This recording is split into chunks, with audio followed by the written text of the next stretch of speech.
This was going to be the part of the show where I admit that I screwed up, but screwed up is a harsh way to put it. I didn't really mess anything up, but I did get a little ahead of myself with that preview at the end of the last video because, of course, what we want to do right now is take a look at the default information originate command and compare it to what we saw in the stub routing video 2 videos back. We did a stub area and a total stub area. Took a little detour because I wanted to explain the ABR and ASBR to you. But now we're back to this configuration almost, because this is the network that we used for stub routing and total stub routing. And we had a routing table on router 4 that looked a little something like this. I think we even have an extra route in there right now, the loopback 11 that we made on router 1. But you can see we got a huge routing table. We also saw exactly how to use a stub area and then a total stub area to really bring this table down. Now, the reason I'm showing you this, and I want you to compare it to what we're about to see, is that the next command, default information originate, sounds fantastic. And I'm not saying you'll never use it in a production network. I've seen it plenty of times, but it's a little rare. And you're going to see why, because when I tell you what the default information originate command does, you're like, great. And what it does, it allows an OSPF speaking router to advertise a default route without going into the stub routing configuration. You're not creating a stub area when you are working with default information originate. And you're like, hey, that's fantastic, because sometimes, as we saw 2 videos back, you can't always make a stub area when you want to. And of course, nailing your CCNA and becoming a world-class network admin, it's all about noticing details. And what detail do you notice really changing from this diagram to this one? Besides its position, I know it slid over a little bit. That doesn't count. What are we missing here? We're missing area 34, because here all of our routers are in area 0 primarily. We have our loopbacks in the separate areas, but there's no area 34 connecting routers 3 and 4.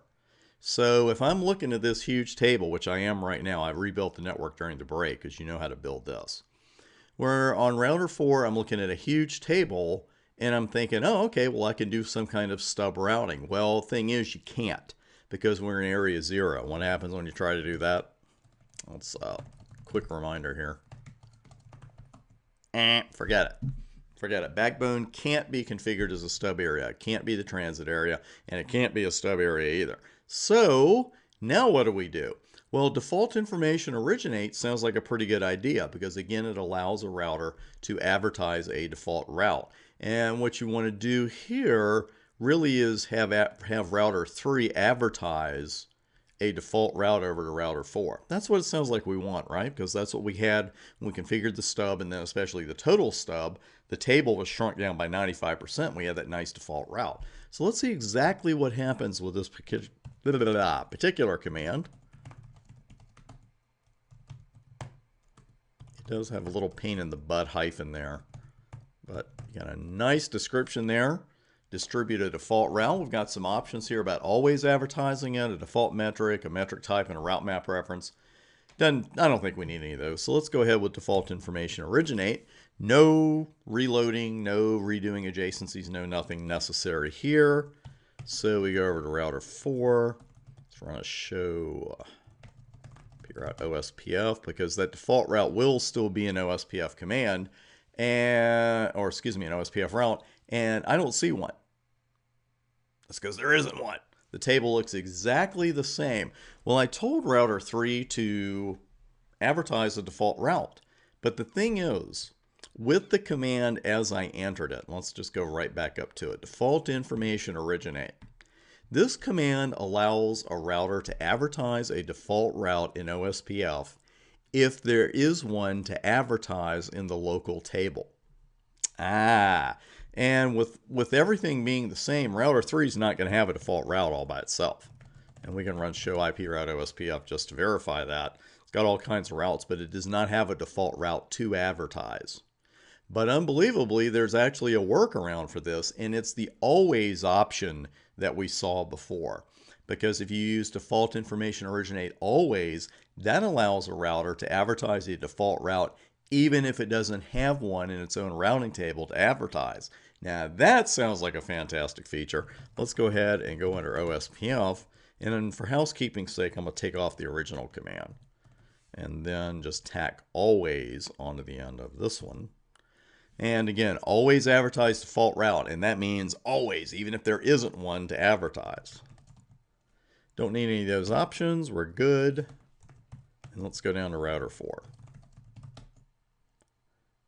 And don't see it yet. Let's give it a moment there. And there it is, right at the top. On top of the same big whopping table that we already had. So this is why I wanted to bring this command to your attention shortly after doing the stub and total stub areas. So people get a little confused on this, and they see stub and total stub areas and they think, oh, okay, when I generate a default route, that means that all the more specific routes go away. Not automatically with every command. Stub routing and total stub routing is doing that on purpose, and we saw which routes went out with a stub and then which ones went out with a total stub. But with default information originate, you are strictly creating, default information originate always, you're strictly advertising a default route, and that's it. It's not like all of these other more specific routes in the table are going to go away. You would have to filter them somehow, and doing that with OSPF can be a pain, and maybe it's something you just don't want to do. So what I would do in real-world networking here, frankly, is if I had this particular configuration, I would say, hey, let's make an area between routers 3 and 4. Let's make area 34, and then we can make that a stub. Default information originate has its uses in real-world networking, but you see the drawback. Please remember, with the always option, you are only advertising a default route. You're not getting rid of any other routes in the table. Plus, but wait, there's more. This is an omnidirectional command, if you will, because what we're going to see as a result of default information originate there is not only does router 4 have a default route in its table, so does router 1, because router 1 and router 3 have an adjacency.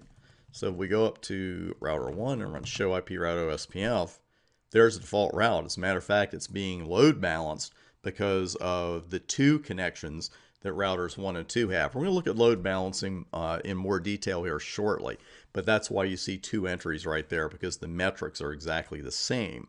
So then you go over to router 2, and it's got a default route. Maybe you didn't want it over there. And if we were running our largest network where router 5 was in the mix right here, it would have a default route as well. So router 3 in this case is just sending that default route everywhere. That's something else to watch out for. I don't mean to just bash the command, okay? It can be useful, but the reason I'm showing it to you in this particular network is, first, we saw it on R4, but that doesn't mean other more specific routes are going away. Also, it's advertised to routers 1 and 2, and we weren't even talking about sending a default route up there. We were perfectly happy with the way things were.